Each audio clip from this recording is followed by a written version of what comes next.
करना है। मैंने आपको बताया कि सबसे पहले तो बहुत सी बार एग्जाम में जेनेटिक्स में किसकी स्टडी करते हैं यही एग्जाम में पूछ लेते हैं। तो मैंने आपसे कहा कि जेनेटिक्स में हेरिडिटी एंड वेरिएशन की स्टडी की जाती है। किन किन का स्टडी की जाती है? हेरिडिटी और वेरिएशन मतलब विभिन्नता है। तो हेरिडिटी का मीनिंग क्या होता है? तो मैंने कहा किसी भी करेक्टर का एक जनरेशन से दूसरी जनरेशन में जाने की स्टडी जो होती है या जाना क्या कहलाता है? हेरिडिटी। और वेरिएशन क्या होता है? तो एक ही स्पीसीज के मेंबर में जो डिफरेंस होता है वो क्या होता है? वेरिएशन होता है। एक ही स्पीसीज मतलब ह्यूमन एक स्पीसीज है, उसके मेंबर्स डिफरेंट डिफरेंट है, ये वेरिएशन है। क्लियर? ओके। और एक करेक्टर है, वो दादाजी से पिताजी में गया, पिताजी से बेटे में, बोलो आगे पोते में जा रहा है, तो वो क्या है? हेरिडिटी है। बात समझ में आए? फिर अपन ने दूसरा बेसिक पॉइंट देखा कि फादर ऑफ मॉडर्न जेनेटिक्स कौन है? बेटसन है। और बेटसन ने जेनेटिक्स में बहुत काम किया। बेटसन ने ही वेरिएशन को अच्छे से डिफाइन किया कि वेरिएशन दो तरह का होता है, एक कॉन्टिन्यूस वेरिएशन और एक डिसकॉन्टिन्यूस वेरिएशन। एक सतत विभिन्नता है और एक असतत विभिन्नता है। और बेटसन ने समझाया कि जो वेरिएशन क्रॉसिंग ओवर के द्वारा होती है, जीन विनिमय के द्वारा होती है, उसे हम सतत विभिन्नताएं कॉन्टिन्यूस वेरिएशन कहते हैं। और जो म्यूटेशन के कारण होती है उसे हम डिसकंटिन्यूअस कहते हैं। ओके। जो क्रॉसिंग ओवर से वेरिएशन होती है वो स्मॉल चेंजेज होते हैं और म्यूटेशन से होते हैं वो बड़े चेंजेज होते हैं। जैसे किसी के घर में बच्चा पैदा हुआ और अंगुलिया अंगूठा या एक एक्स्ट्रा अंगूठा है, ये क्या है? बोलो ये क्या है? म्यूटेशन है। बोलो क्लियर? मेरी बात समझ में आई? बोलो क्लियर? तो ये किसने बताया? बेटसन ने। और बेटसन ही वो साइंटिस्ट है जिसने जेनेटिक्स के अंदर F1 F2 जनरेशन टर्म दी। बोलो होमोटाइपिक हीट्रोटाइपिक टर्म दी। तो एग्जाम में कभी पूछा जाए F1 F2 होमोटाइपिक हीट्रोटाइपिक, ये टर्म सब किसने दी है? बेटसन ने दी है। क्लियर? फिर मैंने आपको बताया कि जेनेटिक्स में जीन टर्म हो, जीनोटाइप फिनोटाइप टर्म हो, समलक्षणी समजीनी बोलो टर्म हो, ये सब जॉनसन ने दी है। किसने दी है? जॉनसन ने दी है। क्लियर? फिर अपन ने देखा फादर ऑफ एक्सपेरिमेंटल जेनेटिक्स कौन है? मॉर्गन है।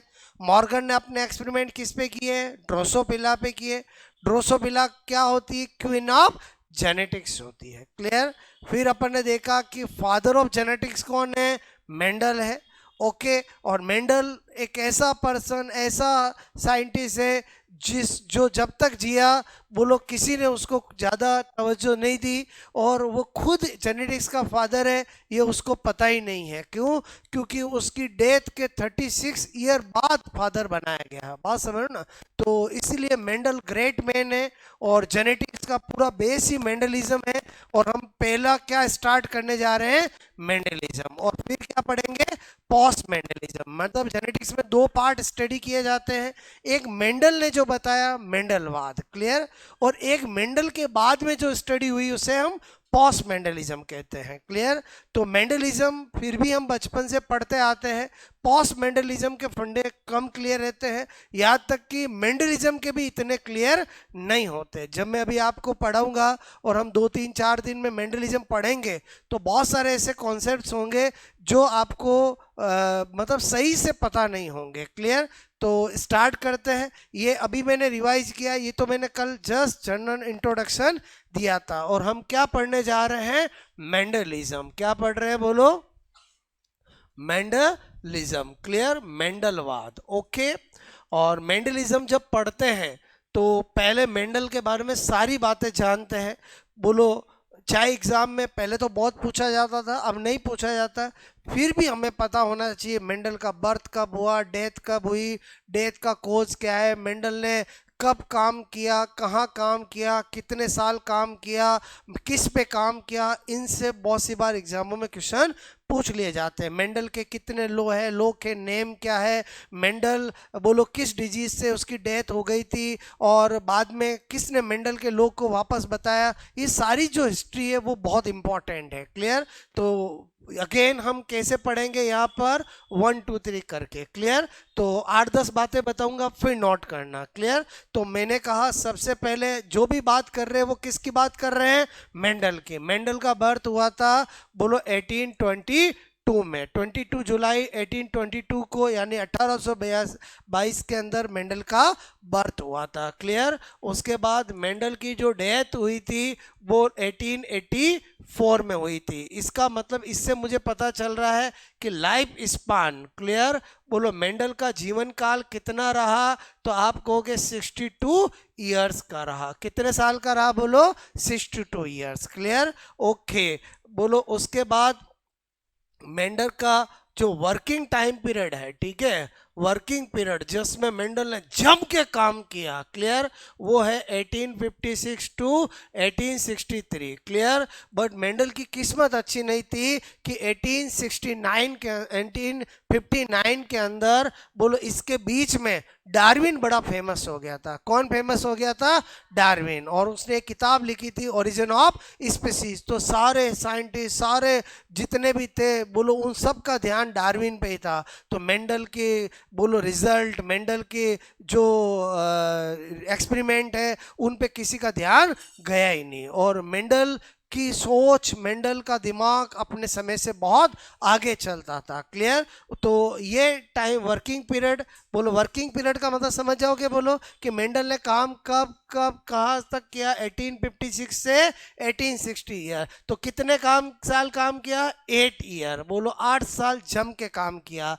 मेंडल ने किस पे काम किया, बोलो नंबर 5 मैंने कहा वर्किंग प्लांट, ठीक है, वर्किंग प्लांट, वर्किंग प्लांट। अब जैसे ही मैं वर्किंग प्लांट बोलता हूँ सबके दिमाग में आएगा Pisum sativum garden pea, clear. लेकिन आपको एक राज की बात बताता हूँ, मेंडल ने गार्डन पी, पाइसम सटाइवम से पहले एक और प्लांट पे काम किया था, क्लियर। लेकिन मैडम को उसमें मजा नहीं आया, तो फिर मेंडल ने किसको चूज किया, गार्डन पी को। और 2015 के अंदर एक कंपटीशन एग्जाम में उस प्लांट का नाम पूछा गया कि मेंडल ने मटर से पहले किस प्लांट पे काम किया था, क्लियर। तो वर्किंग प्लांट यहां पर लिख रहा हूं मैं फर्स्ट और सेकंड। पहला मैं लिख रहा हूं यहां पर ओके, हिरेशियम एक प्लांट था, बोलो हिरेशियम, ओके। ये सनफ्लावर फैमिली यानी एस्टेरेसी का प्लांट है, बोलो इस पे काम किया था। और फिर मैंने कहा जो दुनिया जानती है, बोलो कौन, गार्डन पी, क्लियर, जिसको हम उद्यान मटर कहते हैं, क्लियर, जिसको हम पाइसम, बोलो पाइसम सटाइवम, क्लियर, सब जानते हो ये, बोलो ठीक है।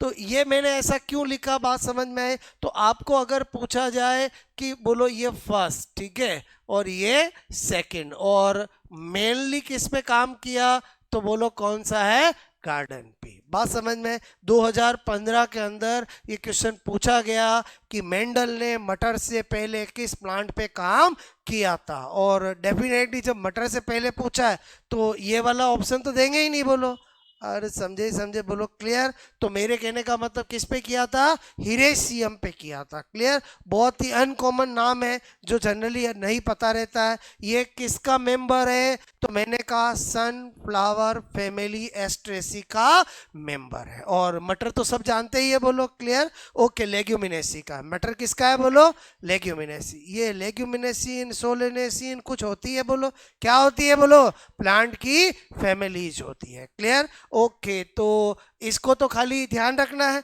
बाकी इस पे तो सारी स्टडी अपन करेंगे ही करेंगे, क्लियर, ओके।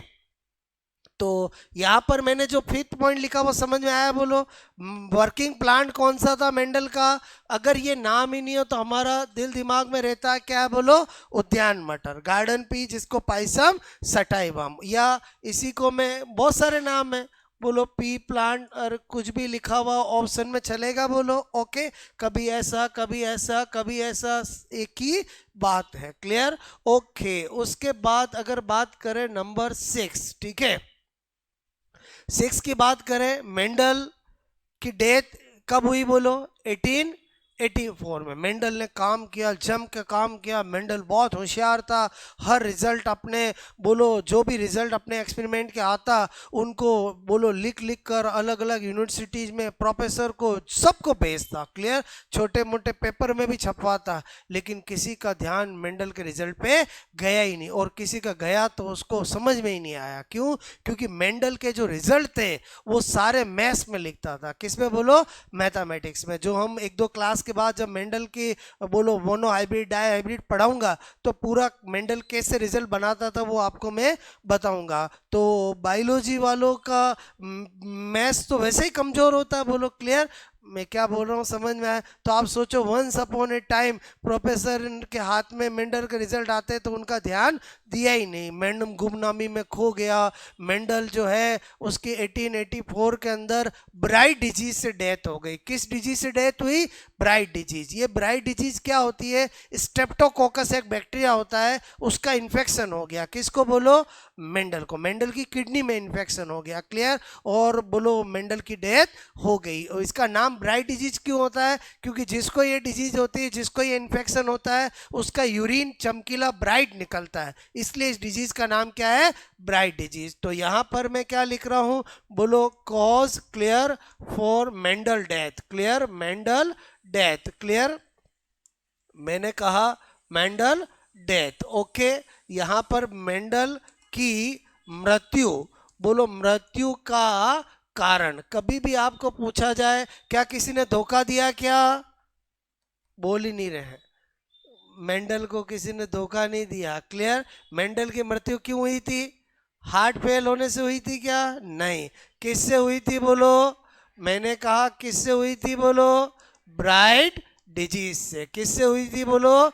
ब्राइट डिजीज से, क्लियर, ओके। ये नाम है डिजीज का, बोलो ब्राइट रोग से। और ये रोग किससे होता है? मैंने कहा आपको स्ट्रेप्टोकोकस बोलो बैक्टीरिया, क्लियर, ओके, बैक्टीरिया के इन्फेक्शन से। किससे होता है बोलो? इन्फेक्शन, बोलो किस में होने से? किडनी में, ओके। तो इसका मतलब Bright disease is related to which organ? Kidney है। और बोलो समझे बोलो, ओके। तो ये मैंने आपको बताया, ये भी एग्जामों में पूछा गया है, यहां तक कोई दिक्कत नहीं। नंबर 7, ठीक है। मेंडल की डेथ हो गई, कोई मेंडल को जान नहीं रहा है, बात समझ रहे हो ना। सन 1900 के अंदर 3 अलग अलग कंट्री के अंदर 3 अलग अलग साइंटिस्ट को वही रिजल्ट प्राप्त हुए जो मेंडल बहुत पहले बता के गया था। कैसे प्राप्त हुए होंगे? तो जर्मनी के अंदर कोरेंस, बोलो हुगो डिब्रीज हॉलैंड के अंदर, और एरिक वॉन बोलो आपका मेंडल के ही देश ऑस्ट्रिया। मेंडल का देश कौन सा था? ऑस्ट्रिया। ऑस्ट्रिया के ऑस्ट्रेलिया, ऑस्ट्रिया, क्लियर। तो मैंने कहा यहां पर बोलो मेंडल, क्लियर, का देश, कंट्री, किस किस देश का मेंडल रहने वाला था? बोलो ऑस्ट्रिया, क्लियर। बोलो मेंडल कहाँ का रहने वाला था? Austria, okay. मेंडल का देश का नाम ऑस्ट्रिया। ऑस्ट्रिया के अंदर हाइजेन बोलो आपका सिलिसिया एक गांव था, उसका रहने वाला था। आपको खाली देश का नाम पता होना चाहिए। अब मेंडल के एक तो खुद के देश का साइंटिस्ट, एक जर्मनी का साइंटिस्ट, एक हॉलैंड का साइंटिस्ट, उनको सन 1900 के अंदर बोलो वही रिजल्ट प्राप्त हुए जो मेंडल बहुत पहले बता चुका। कैसे प्राप्त हुए होंगे? मेंडल होशियार तो था ही था, बोलो सारे रिजल्ट सभी कंट्री, सभी साइंटिस्टों को, सभी यूनिवर्सिटी में भेजता था। तो वो क्या करते थे? बोलो लाइब्रेरी में रख देते थे। तो सरकम चांस से उनको वो रिजल्ट मिले और उन्होंने मैच किया कि हम जो सन 1900 में रिजल्ट बता रहे हैं, ये रिजल्ट तो एक पर्सन बहुत पहले बता के गया था। मेंडल बोलो अपना वर्किंग पीरियड बोलो कब लेटर कब एक्सपेरिमेंट किया है, कहाँ का रहने वाला, होशियार तो था ही मेंडल, बोलो सब उन पे लिख के भेजता था। तो अलग अलग कंट्री से 3 साइंटिस्ट बोलो बोलो उन्होंने कहा पता लगाते ये पर्सन कौन है। तो खोजते खोजते पहुंचे तो पता चला कि ये मेंडल नाम का व्यक्ति तो 1884 में ही, अरे बोलो 1884 में ही एक्सपायर हो गया। बात समझ में आए? तो फिर इन्होंने वापस स्टडी की कि भाई अब ये मेंडल के एक्सपेरिमेंट ये है और हमारे एक्सपेरिमेंट ये है, तो इनमें कोरेंस एक पर्सन था जिसने बोलो मेंडल के अपवाद भी बताए और उसी ने मेंडल को फादर बनाया। क्लियर? उसने फादर क्यों बनाया वो तो जब मैं आपको वापस स्टडी इनके रिजल्ट बताऊंगा तो आपको प्रूव करूंगा कि मेंडल ग्रेट मैन कैसे था। क्लियर? तो अभी मैंने ये बात बताई, फिर क्या बता रहा हूँ, सन 1900 में। क्लियर? तीन, मैंने कहा अलग अलग देश, अलग अलग कंट्री में तीन अलग अलग अलग अलग साइंटिस्ट, क्लियर, वैज्ञानिक, ओके, को वही रिजल्ट क्लियर रिजल्ट मिले, ओके, मेंडल जो मेंडल बहुत पहले बोलो बता, ठीक है, चुका था। ओके, तो इसका मतलब हुआ कब? 1900 में। तो यहां पर हमें क्या पता होना चाहिए? वैज्ञानिक, बोलो वैज्ञानिक का नाम, okay, name of scientist, okay, यहाँ पर बोलो नेम ऑफ कंट्री, देश का नाम, और बोलो स्टडी प्लांट, ठीक है, स्टडी प्लांट। क्या करना चाह रहा हूँ, समझ में आया? बोलो कि वो तीन साइंटिस्ट कौन से थे, वो किस प्लांट पे स्टडी कर रहे थे, और वो किस कंट्री के बिलोंग करते हैं। तो यहाँ पर मैंने लिखा छोटा पास एक लिखा कार्ल कोरेंस। क्या लिखा बोलो? Carl Correns. ओके, क्या लिखा मैंने यहाँ पर? बोलो कार्ल कोरेंस। क्लियर? नाम सुना होगा, बोलो कार्ल कोरेंस का। ओके, ये कहाँ का रहने वाले हैं? जर्मनी। कहाँ के बोलो? मैंने कहा जर्मनी का। क्लियर? और ये किस पे काम कर रहा था? मक्का पर। ठीक है, मक्का मतलब समझ के बोलो मेज प्लांट। ठीक है, ओके। उसके बाद मैंने लिखा यहाँ पर हुगो डी ब्रिज। क्लियर? नाम सुना होगा हुगो डी ब्रिज का, तो बोलो, अरे बोलो हुगो। ठीक है, मैंने कहा डी ब्रिज। ओके, हुगो डी ब्रिज है, वो कहाँ का रहने वाला है? हॉलैंड का। कहाँ का बोलो? मैंने कहा हॉलैंड। क्लियर? और ये किस पे काम कर रहा था? बोलो आइनोथेरा लेमार्कियाना, लेमार्कियाना। क्लियर? बोलो क्या लिखा? आइनोथेरा लेमार्कियाना। क्लियर? आइनोथेरा बोलो लेमार्कियाना। ठीक है, लेमार क्या ना। क्लियर? जिसको इवनिंग प्राइम रोज भी कहते हैं। क्या कहते हैं? इवनिंग प्राइम रोज। ओके, और तीसरा साइंटिस्ट था, बोलो Erich von. Clear? Erich von. Clear? Okay, Erich, मैंने कहा एरिक वॉन। ओके, ये मेंडल के ही देश कहाँ का रहने वाला था? बोलो ऑस्ट्रिया का। कहाँ का बोलो? ऑस्ट्रिया का। और ये बहुत सारे फ्लावरिंग प्लांट पे, बोलो मैंने कहा विभिन्न पुष्पीय पादपों पर। क्लियर? पादपों पर। ओके, मैंने कहा डिफरेंट, बोलो फ्लावरिंग, ठीक है, प्लांट पर क्या कर रहा था? स्टडी कर रहा था। क्लियर? इन तीनों को वही रिजल्ट मिले। कब मिले बोलो? मेंडल, आप सोचो मेंडल की स्टडी टाइम पीरियड क्या है? अरे बोलो 1856 से 1863। बोलो आप सोचो कितने साल बाद, बहुत सालों बाद। बोलो क्लियर? यानी मेंडल की डेथ हुए ही 16 साल हो गए थे। अरे मेंडल की डेथ 16 साल, लेकिन जो उनको रिजल्ट मिले उनमें डेट ये थी। अरे समझे तो वो तो सरप्राइज हो गए कि जो हम 1900 में बता रहे हैं, बोलो ये कोई पर्सन है बहुत साल पहले ये रिजल्ट बता के गया। तो इनकी क्यूरियोसिटी हुई कि उस पर्सन को ढूंढा जाए, उससे मिला जाए। क्लियर? तो जब उन्होंने ये सारा जो है उन्होंने पता लगाया कि भाई ये कौन पर्सन है, कहाँ का रहने वाला, कब जन्मा, कब मरा, कि करा, सारी चीज़ें उन्होंने पता लगाई। क्लियर? ओके, और फिर उनको सारी चीज़ें मिली तो उनको क्या मिले? बोलो मेंडल के नियम। क्लियर? बोलो मेंडल के नियम। मैंने कहा यहाँ पर क्या लिख रहा हूँ? Law of Mendel. बताओ मेंडल के कितने नियम है? 3 नियम है, सबको पता है, फर्स्ट लॉ, सेकंड लॉ और थर्ड लॉ। ओके, मैंने यहाँ पर लिखा फर्स्ट लॉ। ठीक है, ऐसे लिखो चलेगा? बोलो फर्स्ट लॉ ऑफ मेंडल क्या है? लॉ ऑफ डोमिनेंस, प्रभाविता का नियम। क्लियर? क्या लिख रहा हूं मैं, बोलो यहाँ पर प्रभाविता का नियम। ओके, क्या होता है बोलो, मैंने कहा यहाँ पर लॉ ऑफ बोलो डोमिनेंस। क्लियर। अच्छा, second law. Okay, second law क्या है तो हमें बहुत अच्छे से पता है, बोलो पृथक्करण का नियम, लॉ ऑफ सेग्रीगेशन। क्या है बोलो, पृथक्करण बोलो का नियम। ओके, मैंने कहा यहाँ पर लॉ ऑफ बोलो law of segregation, law of segregation. Clear, बोलो सेग्रीगेशन। इसी का दूसरा नाम, इसी को बोलते हैं युग्मकों की शुद्धता का नियम, law of purity of gamete. Clear, इसी को क्या कहा जाता है, युग्मकों की शुद्धता का नियम। क्लियर, शुद्धता का नियम। इनमें से कोई भी हो एक ही बात है, ठीक है।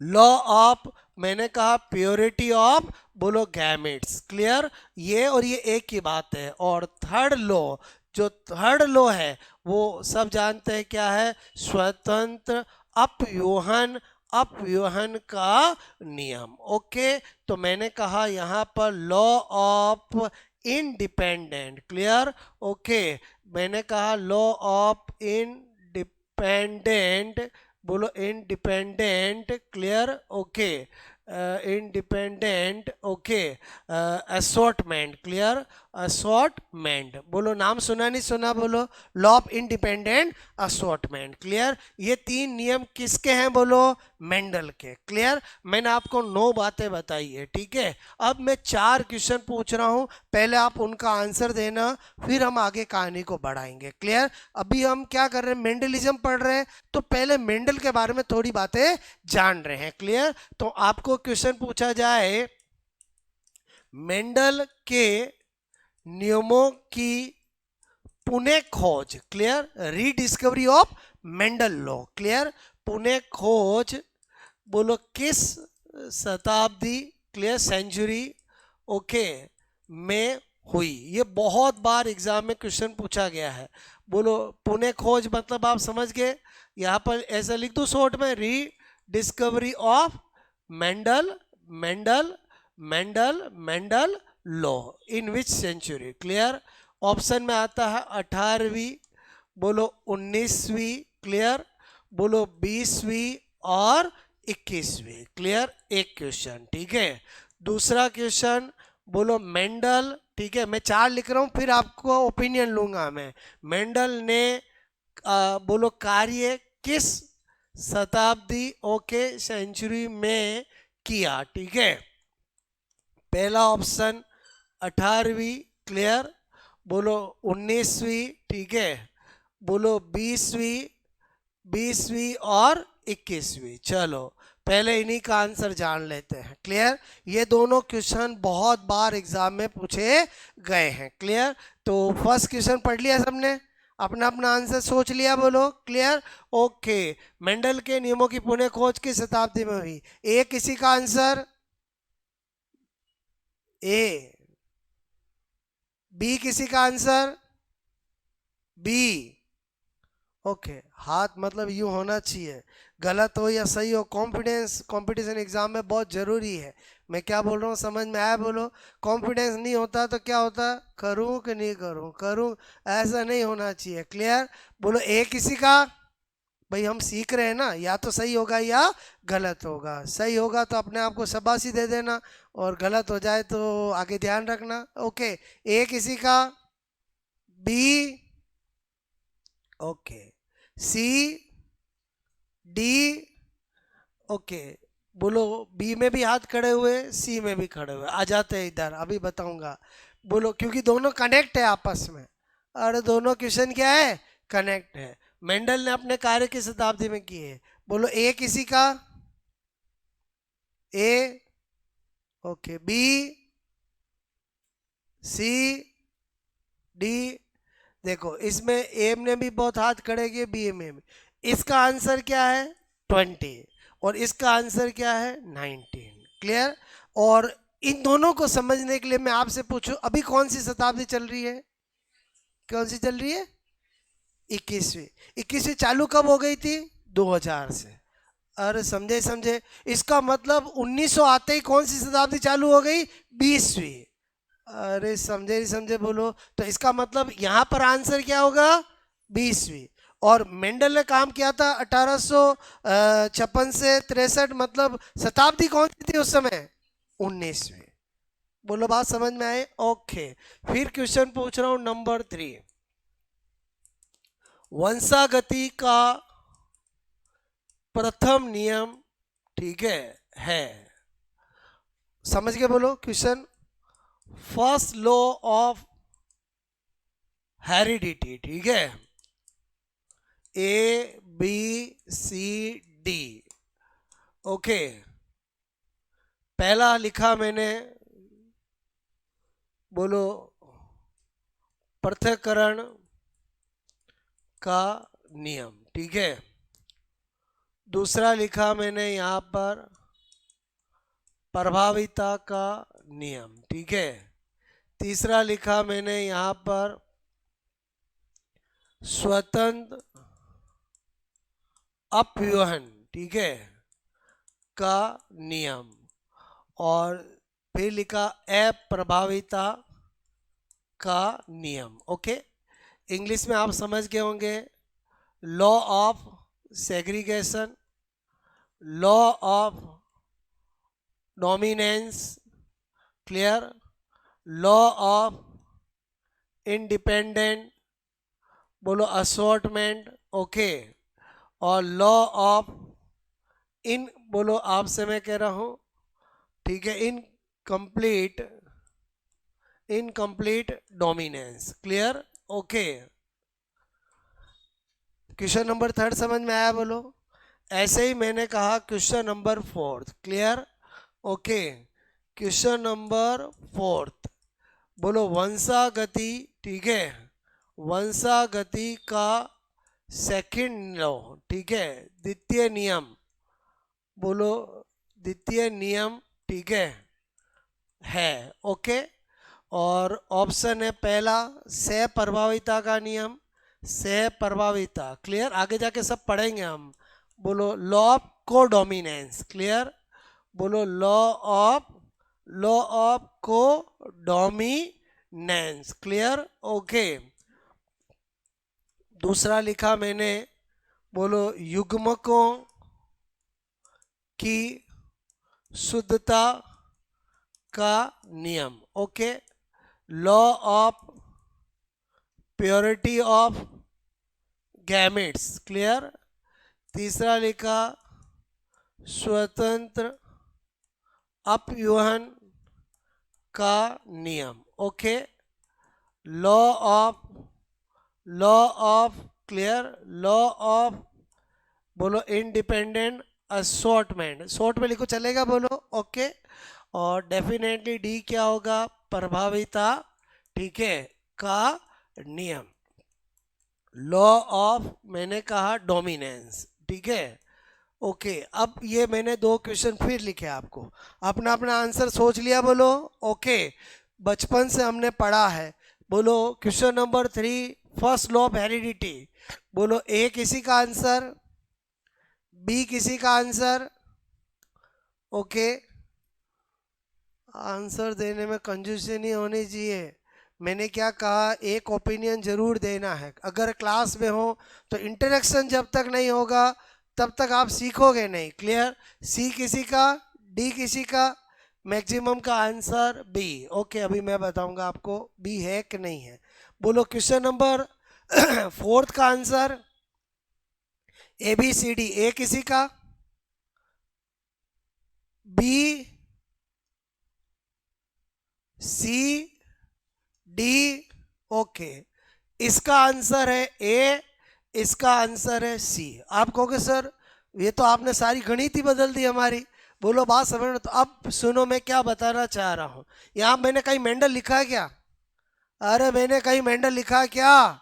मेंडल के नियम, मेंडल का प्रथम नियम, मेंडल का द्वितीय नियम, मेंडल का तृतीय नियम। हुआ क्या, ये 3 नियम मेंडल ने दिए, क्लियर। कोरेंस नाम के साइंटिस्ट ने क्या किया, मेंडल के तीनों नियमों का बहुत अध्ययन किया, स्टडी करके कोरेंस ने 2 नियम दिए। जिन्हों हम वंशागति का प्रथम नियम और वंशागति का द्वितीय नियम कहते हैं। वापस सुनो मैं क्या बता रहा हूं। ये तीन नियम किसके हैं? मेंडल के हैं। क्लियर? अगर पूछा जाता मेंडल की वंशागति का प्रथम नियम तो मेंडल का ही आंसर देना है। बात समझ में? लेकिन मेंडल नहीं लिखा है और आपको पूछा जाता है वंशागति का प्रथम नियम, तो first law of heredity, second law of heredity, ये कोरेंस के नियम है। ये किसके नियम है? कोरेंस के नियम है। और कोरेंस ने क्या किया? मेंडल के तीन नियमों को मिलाकर मेंडल के तीन नियमों को बनाकर दो नियम दिए, जिन्हें हम वंशागति का प्रथम नियम और वंशागति का सेकंड नियम कहते हैं। यहां पर मैं क्या बता रहा हूं? कोरेंस। कोरेंस कौन है?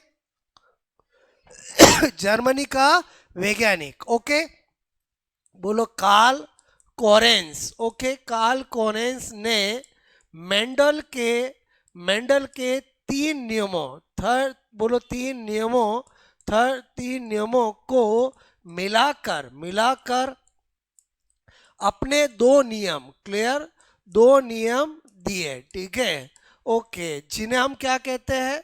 First law of heredity. Clear? बोलो फर्स्ट लॉ ऑफ हेरिडिटी मतलब वंशागति का प्रथम नियम, वंशागति का प्रथम नियम। ओके, और वो उसने बताया पृथक्करण का नियम। क्या बताया? पृथक्करण का नियम मतलब law of segregation, law of segregation. ठीक है? बोलो लॉ ऑफ, क्या कर रहा हूं मैं? बोलो यहां पर सेग्रीगेशन या law of purity of gamete, एक ही बात है। क्लियर? और सेकंड लॉ ऑफ हेरिडिटी। ठीक है? बोलो वंशागति, वंशागति का सेकंड नियम अगर आपको इस नाम से पूछा जाए तो ये एक्चुअली कोरेंस के है और वो क्या बताया? स्वतंत्र अपव्यूहन। ठीक है? अपव्यूहन। ठीक है? स्वतंत्र अपव्यूहन बोलो का नियम, जिसको हम क्या कहते हैं? बोलो अरे लॉ ऑफ इंडिपेंडेंट बोलो असॉर्टमेंट। क्लियर? ओके, तो अब आप वापस देखो। अब आपको मैंने क्वेश्चन क्या पूछा है? मैंने क्या कहा? सही इंफॉर्मेशन पता होगी तो ही आप एग्जामिनर के अप्रोच समझ पाओगे। क्वेश्चन क्या है? फर्स्ट लॉ ऑफ हेरिडिटी, कहीं मेंडल का नाम नहीं है। अगर यहां मेंडल का नाम आ जाए तो आंसर किसके अनुसार देना है? मेंडल के अकॉर्डिंग ही देना है। बोलो फिर वंशागति लिखा हुआ हो नहीं हो उससे कोई फर्क नहीं पड़ेगा। लेकिन अगर मेंडल का नाम नहीं लिखा हुआ है, अगर लिखा हुआ है फर्स्ट लॉ ऑफ हेरिडिटी वंशागति का प्रथम नियम, तो तुरंत आपको पता होना चाहिए कि first law of heredity and second law of heredity ये दो किसने दिए? कोरेंस ने दिए है। और कोरेंस का जो फर्स्ट लॉ ऑफ हेरिडिटी है वो कौन सा है? लॉ ऑफ सेग्रीगेशन है। क्लियर? और वंशागति का द्वितीय नियम मतलब किसका है? कोरेंस का है और उसका आंसर क्या होगा? Law of independent assortment. बात समझ में आई? बोलो कार्ल कोरेंसी वो पर्सन है जिसने सबसे ज़्यादा मेंडल के लॉ की स्टडी की, सबसे ज़्यादा मेंडल को बोलो दुनिया में बोलो आगे लाया, और फादर भी मेंडल को कार्ल कोरेंस ने ही बनाया, और मेंडल के अपवादों को भी स्टडी करने वाला कार्ल कोरेंस ही है। क्लियर? ओके, कार्ल कोरेंस को अपनी स्टडी के दौरान कुछ ऐसे प्रूफ मिले जिसे कार्ल कोरेंस ने कहा कि चाहे कुछ भी हो जाए फादर तो जेनेटिक्स का मेंडल को ही बनाया जाएगा। वो क्या मिले वो मैं आपको जब आगे स्टडी कराऊंगा तो आपको वो जब आएगा तब मैं आपको बताऊंगा, ज़्यादा समझ में आएगा। क्लियर? तो मैंने अभी मेंडलिज्म में 10 पॉइंट आपको बताए। मेरी बात समझ में आई? बोलो आपको क्लियर? तो अब आप क्या करोगे? नोट करोगे। ओके,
ये किस फैमिली का प्लांट है बोलो? सनफ्लावर फैमिली, एस्टेरेसी, ठीक है। और गार्डन भी तो जानते ही हो, लेग्यूमिनेसी, ठीक है।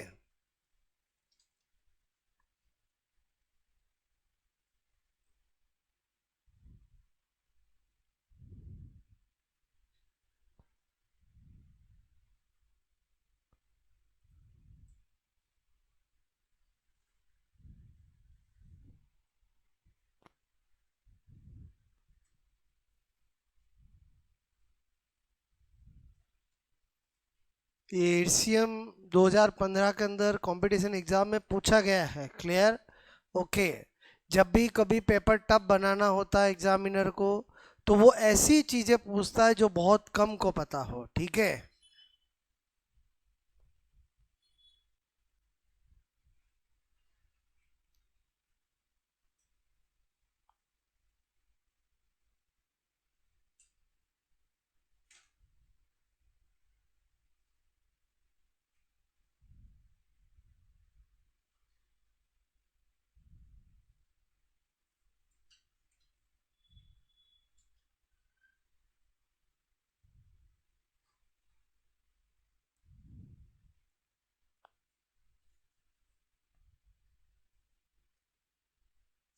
Okay.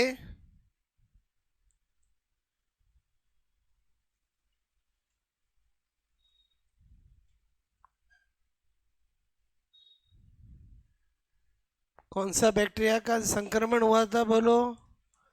Streptococcus, okay.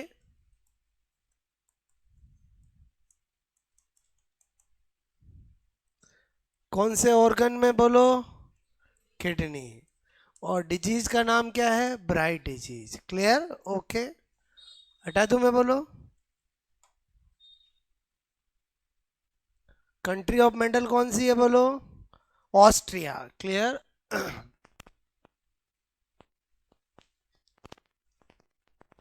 Three different different country के थ्री डिफरेंट डिफरेंट साइंटिस्ट को 1900 में वही रिजल्ट मिले जो मेंडल बहुत पहले बता चुका था। तो वो तीन कौन थे, वो तीन किस कंट्री से रिलेटेड थे, वो किस प्लांट पे वर्क कर रहे थे, ये हमें पता होना चाहिए।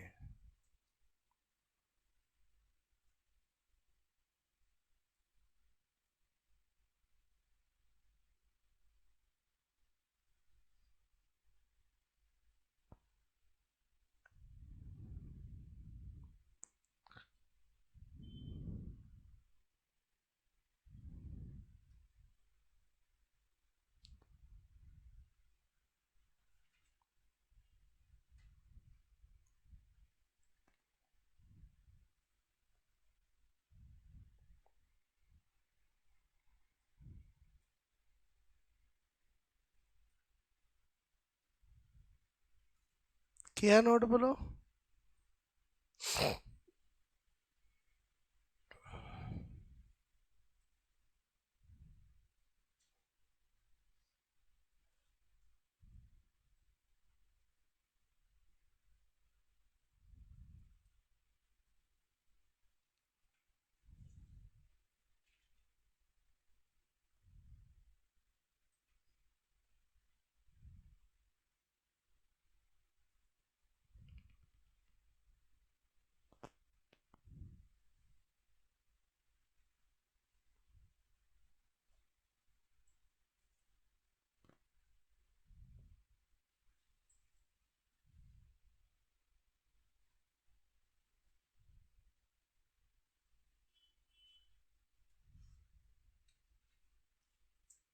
ये पता चल रहा है मैंने क्या लिखा बोलो?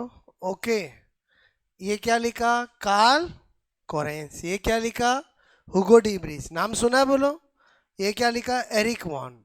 ये क्या लिखा? जर्मनी, हॉलैंड और ऑस्ट्रिया। ये क्या लिखा? मेज प्लांट, मक्का पादप। ये क्या? आइनोथेरा लेमार्कियाना, जिसको इवनिंग प्राइम रोज भी कहा जाता है। क्या कहा जाता है? इवनिंग प्राइम रोज। जैसे आपको बबलू, पिंटू, चिंटू जो भी कहते हैं, वैसे इसका कॉमन नेम क्या है? इवनिंग प्राइम रोज, ठीक है।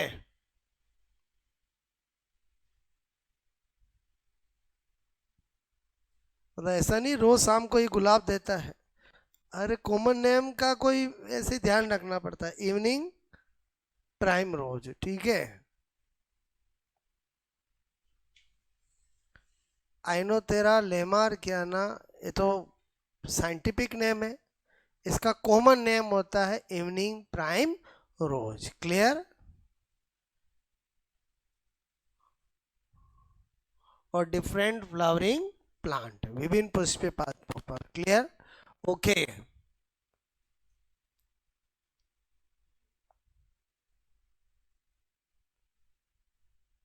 ओके।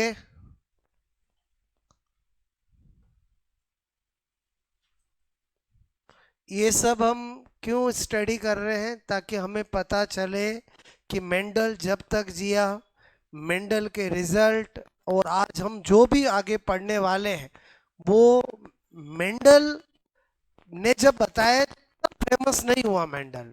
बोलो इन्होंने अपने रिजल्ट मिले, जो रिजल्ट मेंडल बहुत पहले बता चुका था, तो फिर इन्होंने आगे किसका नाम किया? मेंडल का किया। बात समझ रहे हो ना? ओके।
पता चल जाएगा। Law of dominance, law of segregation, law of purity of gamete and law of independent assortment. Clear.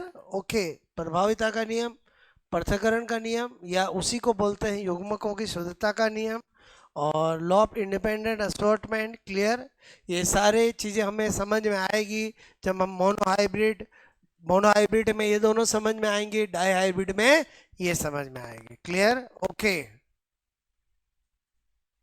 मतलब लॉ ऑफ डोमिनेंस क्या कहता है ये तो मैंने अभी आपको बताया ही नहीं है।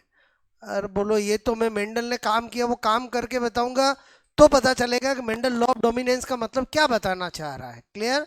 ओके। ये किया नोट? बोलो। फिर 9 पॉइंट और 10 पॉइंट के बीच में मैंने क्वेश्चन क्यों कराया? क्योंकि अगर मैं डायरेक्ट आपको कार्ल कोरेंस की बात बताता, अरे तो आपको बहुत टाइम तक ध्यान नहीं रहता। मैंने आपको क्या बात बताई, समझ में आया? बोलो। कि कार्ल कोरेंस वो पर्सन है जिसने मेंडल के 3 नियमों को मिलाकर अपने 2 नियम दिए, और जो अपने 2 नियम दिए उनका टाइटल क्या रखा? First law of heredity and second law of heredity. बोलो, वंशागति का प्रथम नियम और वंशागति का द्वितीय नियम। जबकि मेंडल के नियम कैसे हैं?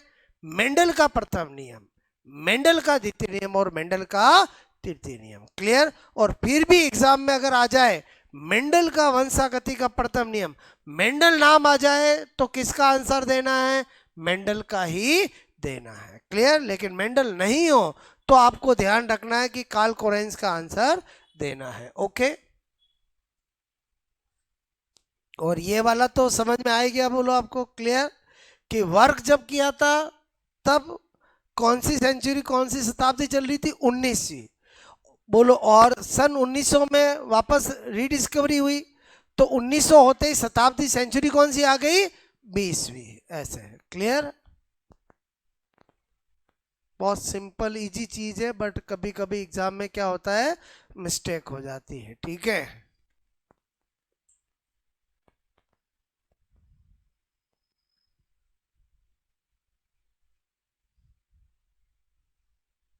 पहला क्वेश्चन समझ में आया? बोलो।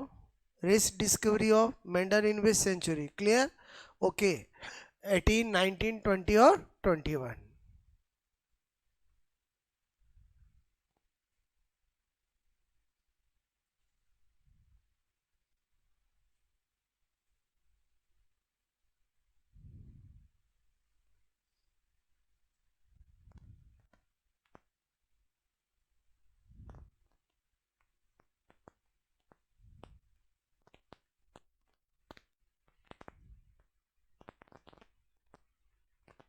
हो गया? ठीक है।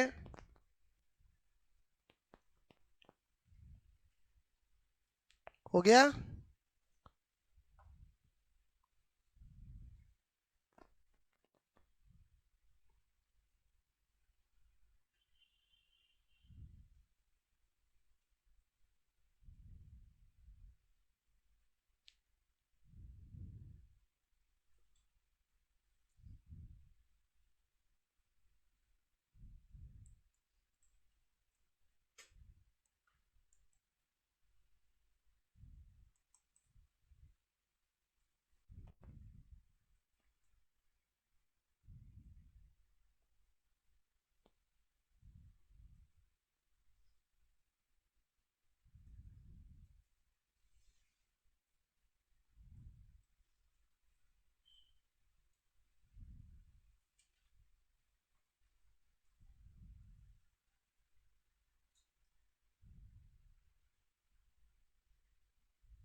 ओके, ये बात समझ में आई? बोलो।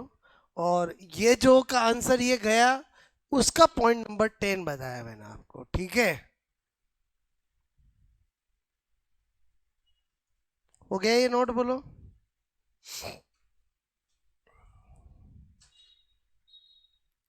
हटा दूं?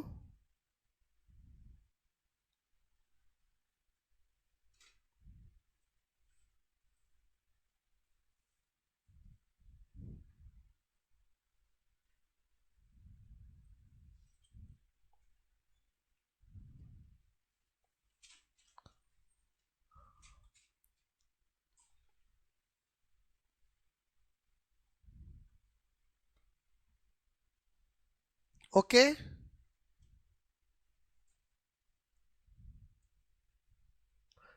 जिसको हिंदी में लिखना वो हिंदी में लिख सकता है, इंग्लिश में लिखना वो इंग्लिश में लिख सकता है। हो गया ये? बोलो। ओके।